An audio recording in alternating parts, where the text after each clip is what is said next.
Stewardship Network is out on the land each and every day, making connections, filling the gaps in existing conservation efforts to create real lasting change on the landscape.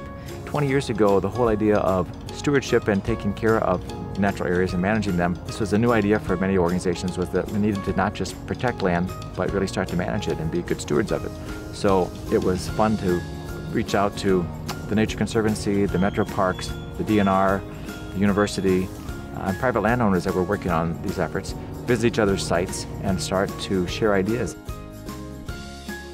The Stewardship Network clusters are a mechanism for local organizations and individuals who are passionate about conservation, water and land, to collaborate and come up with new innovative ways to find success in their mission.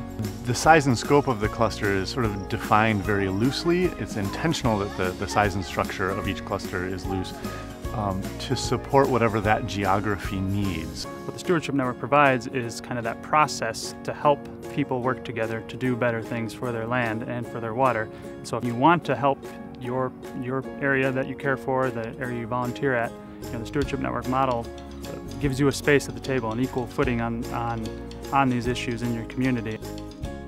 In the Raisin Cluster, education has been really critical because you have a lot of people who are not already knowledgeable about how to do restoration work. And the Stewardship Network and the Raisin Cluster recognized that need, and they provided these workshops and these tools that now I'm hearing from people who've participated with the Raisin Cluster that if it wasn't for the Stewardship Network, they wouldn't be doing the work that they're doing. They wouldn't know how to do this, that they got involved in it because of the education they got from the Stewardship Network.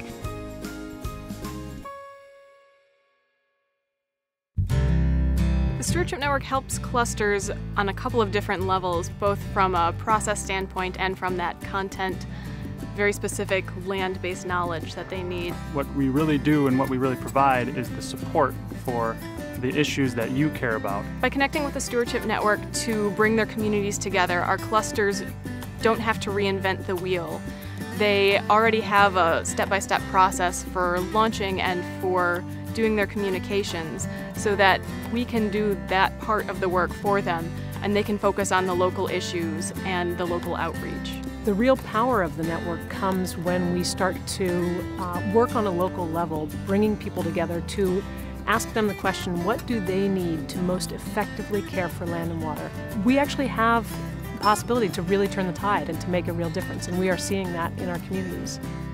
The Stewardship Network has been able to show how its approaches has leveraged volunteer effort, have leveraged joint impact, the whole 2 + 2 = 5 kind of way of thinking.